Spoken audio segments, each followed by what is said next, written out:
In today's podcast, we have a very, very interesting topic from a very, very interesting persona. A professional with over 25 plus years of experience. He's worked his entire career in IT and IT-enabled service companies, starting at Computer Garage, First Ring, moving on to Microland, HP, and is currently the head talent skilling at Wipro Enterprise Futuring. His name is Mr. Surya Prakash Mohapatra. Surya, it's a pleasure to welcome you here to our studio today. Thank you so much for taking the time out. Thank you so much, Bhaskaran, for inviting me over. My pleasure, sir. I'm pretty sure that our audience would love to listen to what we have to say today. And dear audience, the topic, and I told you it's an interesting topic, is about how you can future-proof your career. Should you upskill or should you up-educate yourself? And I know while the topic sounds confusing, we'll get it straight off the back by asking Surya, what do you think is the difference between upskilling and up-educating oneself? Upskilling is all about, when it comes to skilling, is all about putting your knowledge into action, right? So developing those attributes which will help one become successful in the current role or in a role carved out in future. Up education is going for professional education. If somebody is a graduate and wants to go for post-graduation, or probably goes for a PhD, that could be up education. So that's the fundamental discussion between the two. Upskilling is what you need to know and need to learn to be able to apply on the job to get better at it. So is upskilling more short-term focused? Yes, it is more short-term focused. Okay. It's more just in time, and more about what you need to know and learn at this point in time. Okay. Right? Or in near future. Up education is more long-term. And do you think both are required for me from a career perspective? Because I need to do my current job well, but I also need to prepare myself for the future. Both are important. Okay. Both are important. It depends on where is one in the career journey, right? If somebody is at the beginning of the career journey, I think up education is important. Okay. Because one has to grow in career and then probably move forward. Upskilling is also important because one has to pick up skills, whether technical or business or professional or otherwise, to continuously get better at what one is doing. So what Surya is telling all of us is, Bhaskaran, the up education door is closed for you. Right? So I'm just too old to get another degree, so to say. I completely agree with you. These are two different terminologies. Learning is important. Learning is important. I completely understand this. Learning is important. But then, so upskilling then is a continuous journey, right? It's throughout your career. It is a continuous journey. At what kind of roles, when I start my career, right? Till what point in my career does it make sense to talk about up education? Upskilling, I get it. It's even today I need to upskill myself. You need to upskill yourself. But at what point in time, till what point in time does up education still make sense? Maybe for the first 10 years. Okay. 10 to 12 years, 15 years, when it could be important. When somebody starts in an organization as a graduate engineer, right, and has an aspiration to grow in the organization or in the industry, and if one wants to really grow from being a technical engineer to a project manager, correct, or to an architect, or to a business manager, one may have to pursue MBA, for example. Okay. Right. Okay. I'm just giving an example. So that's important for somebody who is at the beginning, at the initial years of his career. And beyond that, once you kind of get past about 10, 15 years in your career, you are at mid-level. Up education may not be that relevant at that point in time, but continuous skilling is important. I get that. That's how I would put it. So even, for example, if I'm a technical postgraduate, right? So I've done, let's say, my MTech or something, You're still saying maybe an MBA is useful if I want to become or grow in the managerial dimension? Yes, yes. If somebody is in the technical field Yeah. and wants to grow, Yeah. you know, as you grow in your career, your skills need to be more broad, Correct. Okay. right? Okay. At the initial phase of your career, you probably are in a particular domain or segment. But as you grow, your career has to become more broad. You know, the breadth of knowledge is important. So that's why if somebody starts a career as a graduate engineer, Yeah. may have to also look at picking up MBA, for example, or maybe some certifications in project management, Okay. Okay. you know, for example. And so it's important, depending on where somebody starts the journey, and as one wants to grow, depending on the aspirations. If Correct. somebody wants to continue in the same domain Yeah. and wants to grow as a subject matter expert, so one may continue to build more qualifications in the domain. So that's when you become a PhD or something like that. Correct. Yeah? Correct. So if you want to become a subject matter expert, Yes. go into the depth Yes, of this. Yes, yes. But I heard you say something interesting. You said, for example, a project management certification. Is to me, is that skilling, or is that again up education in your mind? I think probably somewhere in between is what I would say, because it is a qualification. Project management is a formal qualification, Okay. and you get certified by a professional body. So in that sense, it is okay. up education, but it may not be as long term as an MBA program Correct. or as Correct. a engineering program. Correct. I've had some colleagues of mine ask me this question as well. They've done their BTech and they've done their MTech maybe 10 years back, and the world has changed after that. Obviously, over the last 10 years in their career, they have been upskilling themselves, they have been reskilling themselves. But when they passed out, all the emerging technologies that we are talking about today did not exist. Yeah. Right? Does it make sense for such people really to acquire a new degree, let's say in data science or AI? Depends again on what is the career aspiration, and depending on the depth of knowledge they need to have, you know, they can choose whether they go for a degree or they go for professional, you know, certification or you know, some short-term skilling intervention. So I think it definitely depends. The fact of the matter is technologies are evolving all the time. Correct. So whatever we learn today is going to become obsolete tomorrow. You know what all of us learned in our universities, we don't use that knowledge on the job today. And what would the knowledge that will be required 5 years or 10 years from now does not even exist today. Correct. That knowledge will evolve or emerge over the next 5 to 10 years. So I think what is important to keep in mind is, especially if one is in the technology space or even otherwise, it is important that one keeps learning all the time and look at what are the technologies which are emerging. Along with that, you know, if somebody is not a technology guy but a business guy, but there are new business models which are emerging. Right? There are new business practices which are emerging. So it is important that one continuously upskill. You know, if you are a Six Sigma, if you're a quality professional and then have a Six Sigma qualification, what about the new methods which have emerged in the quality space? You know, it's important that one continuously look at what's changing around me, and then how do I kind of, you know, get myself ready for that. Do organizations have a preference? I mean, so somebody with a degree versus somebody with a certification? There are two different schools of thought here.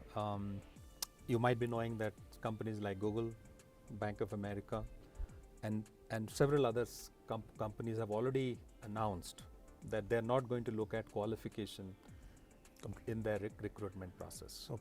They have said they don't see any tangible connection between qualification and performance on the job. Right? So that's one school of thought. But there are also organizations which believe and value qualification.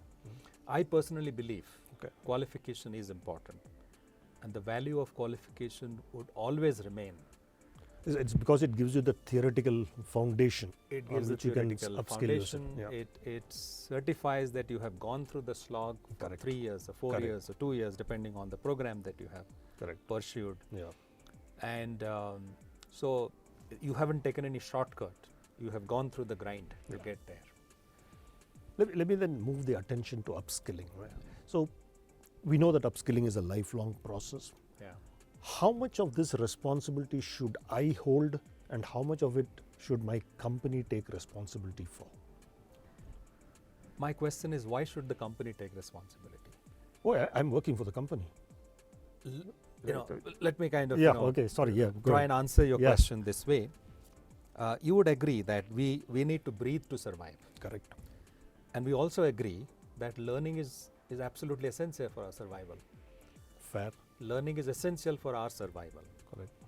So I take the accountability for my existence. So if we stop learning, there is a big question mark on our existence. Learning is like breathing, right? Oh, that's interesting. Okay. So learning is like breathing. You want to succeed, you better learn. Better learn. I mean, you take the accountability of your breathing. I mean, you don't take somebody else's help unless there is a severe medical condition. So I think as professionals, we have to take accountability for our own learning. It is in our interest. It is for our growth. It is for our benefit. But then we also see companies forcing me to take one course or forcing me to take another course, etc. Obviously, because their projects require it, right? So where is this trade? I would like to pursue something else, and the company wants me to pursue something else. Is there a via media to this? Yeah. So I'm performing a particular job in my organization, and my organization believes that if I need to get better at my job, and because of the changes that have happened in the industry, I need to upskill myself. The organization will come to me and ask me to get myself upskilled, and that's important because that's essential for my job. Okay. Right? I mean, I can't get away from not doing it. Get away from doing it. But the question is, if I have a career aspiration, if I have different passion, my interest is very different, and then I have a different career goal, then I need to kind of carve out my career journey and my learning journey myself. My organization can help me. Organization can provide me a mentor. My manager can become my mentor, or I can find a mentor within my organization. But I definitely need to have a conversation with my manager and say, hey, my interests are this.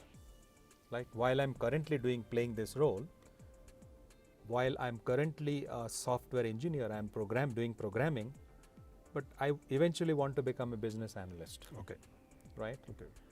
So instead of me continuously learning new technologies or learning new programming languages, can I learn some business skills? Oh, Can I learn some finance skills? beautifully put. Beautifully put. So, but you've opened a Pandora's box now. I'll tell you why I'm saying this. So I get the fact that the organization will upskill me when my project requires it. You are now asking me to decide which direction my career I want to take my career, and that is where the struggle is. Right? I'm not, when a person is 2 years, 3 years out of college, 5 years out of college, they are still struggling with that.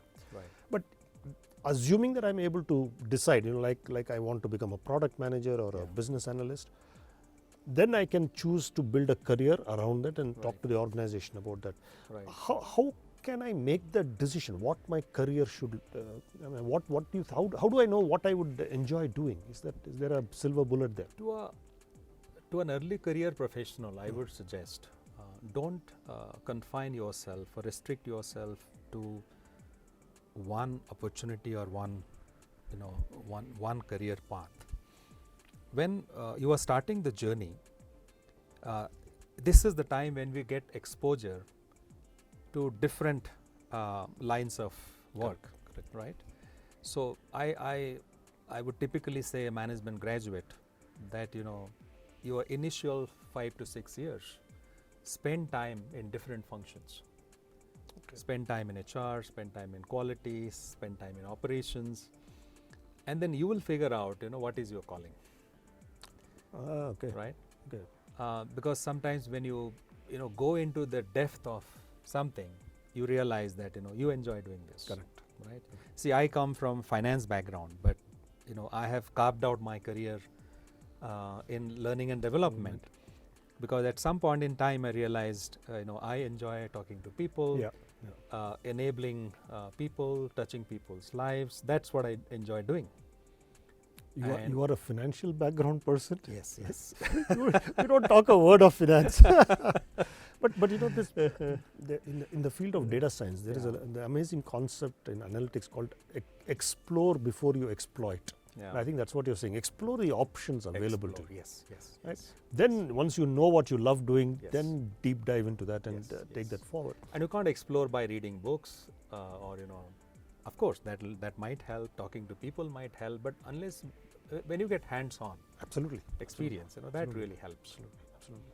Do you think companies allow for this kind of exploration? Would they be companies, do they normally say, yeah, it's okay? If for example, I'm a software engineer, I want to get into QA, would it be easily possible? They do. Okay. A lot of companies do that today. Most of the companies have diverse opportunities. Yeah. Right? Okay. And if one has the passion, the hunger in the belly, one has the appetite, they would allow. But initially, one has to demonstrate that he or she has the hunger. Yeah. And one has to walk up to the manager and say, hey, give me more. I want to do this. Yeah. I would make sure that my current responsibilities don't get affected, but I want to do more. Give me more responsibilities, right? So recently, I think one of the executive assistants in my company came up to me and then said, Surya, give me some opportunity to facilitate sessions. Okay. Right? Okay. I said, but you have a full-time job? So he said, don't worry about it. I can facilitate a few sessions for you every month, maybe 2 or 3 hours I can always dedicate. And I started engaging her in facilitating sessions, and then I figured out that she is excellent in delivering sessions. With some grooming and then some training, upskilling, she will be kind of ready to do the job. And at some point in time, she can go back and talk to a manager that, I would love to do that. I would love to do that. Very, very interesting. That brings me to another point that you mentioned in the passing, is that find a mentor for yourself. Yeah. It seems to be easier said than done. I mean, how do I identify what should is it just my manager who is my mentor, or should it be a third party person? How does one go about doing that? Well, especially at a young age, right? Yeah, So it's 3 years, 4 years out of college. Right. Yes, I think it's hard to find a good mentor. Right. It's also difficult to find a good mentee because it's a relationship which requires commitment of time, effort, attention, and so on. So it's important to find out who can be an ideal mentor for me, right? And that ideal mentor need not be from my domain. Okay. Right. Oh, okay. Need not be from your domain. Need not be from my domain. Okay. Right. Okay. But somebody who has broad experience and has played multiple roles and has lot more experience than what I have. Okay. Right. And who understands the industry, the various fields of work. Because if I choose a mentor from my domain, he or she can only guide me progress in the same domain. Right? Correct. But if I'm looking at cross-functional opportunities, that mentor may not be able to help. Absolutely. Right? Okay. So many organizations have a formal process of mentoring as well. Mentoring. So they announce or they encourage the leaders to kind of volunteer to become mentors. Yeah. If such a program exists in one's organization, one can tap into that opportunity. If not, one has to reach out. And there too the responsibility lies with the employee. With the employee. Yes. That person has to take responsibility for finding a mentor, having these conversations. Yes. because it's about my growth. Correct. It's about my development. It's about my career progression. So I take the accountability Very interesting. for finding a mentor. Actually, I had a mentor once who told me this, Bhaskaran, if you are not selfish about your own growth, Yeah. who else? Exactly. Right? Exactly. So I get what you're saying. I get what you're saying. Let me shift gears a little bit. Right?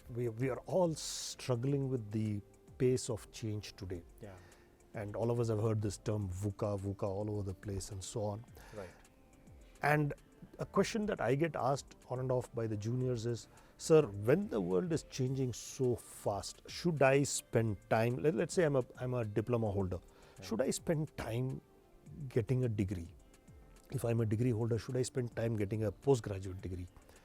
By the time I finish the degree, anyway, the world has changed.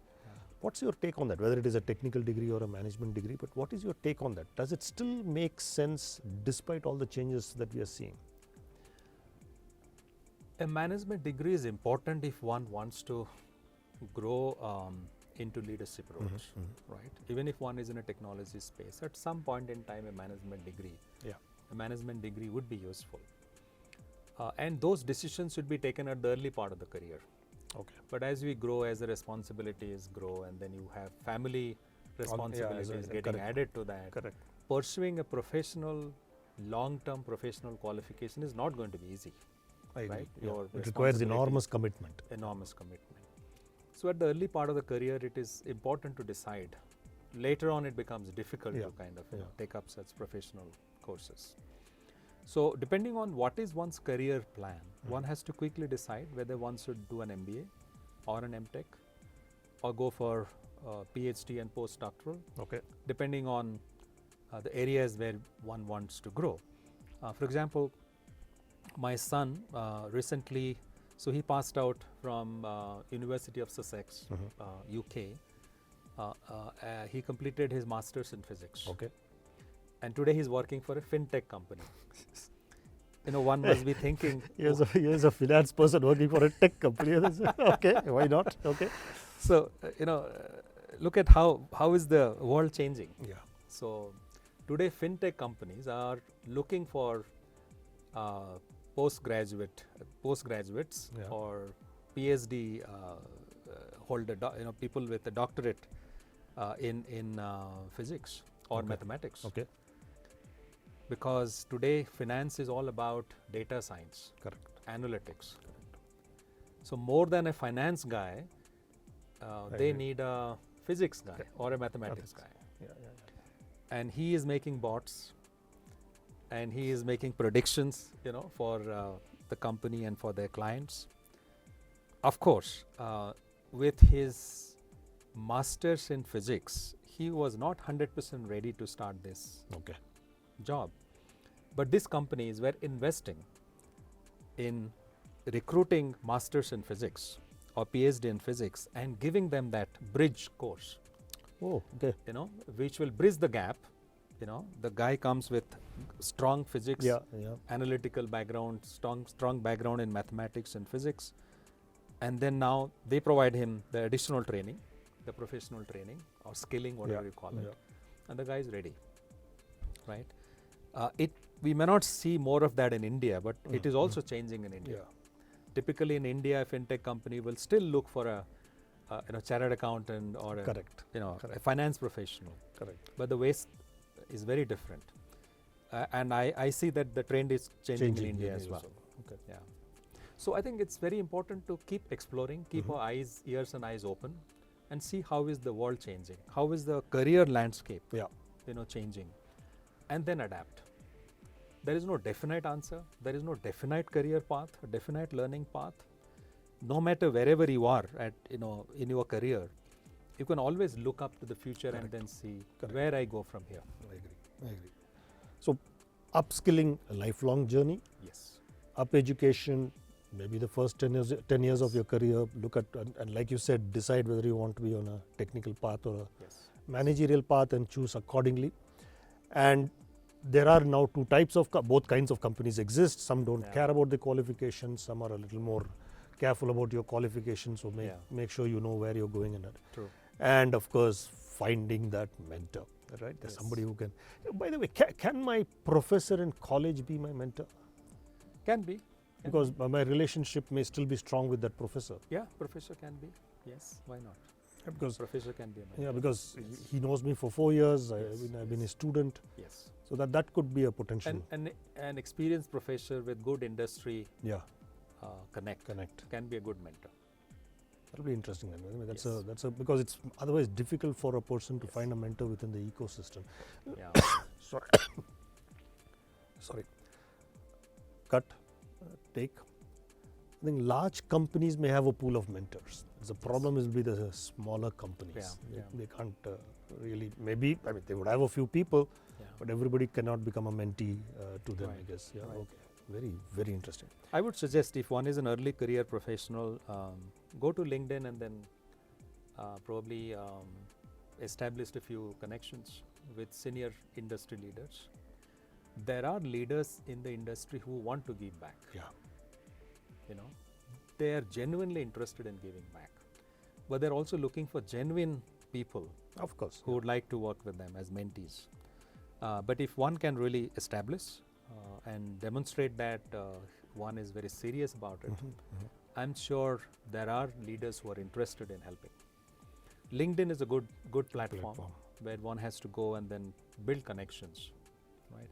And when you go there and look for connections, also look for leaders who are writing blogs, who are sharing their views. Correct. You get to know what they're thinking, what is their belief, what are their beliefs in life, what is their philosophy in life, and if you see there is a connect, Go for it. go for it. Yeah. Approach. What you're telling me in a nutshell is when the student is ready, the teacher appears. Oh, absolutely. Yeah. So Very well said. beautiful way of closing this conversation. Surya, it was a pleasure talking to you. Thank you so much for sharing all these insights. Folks out there, in conclusion, what we are saying is both upskilling and Upeducation are important for your career. Upskilling is a lifelong journey. Upeducation may be the first 10-15 years of your life, depending on where you want your career to go.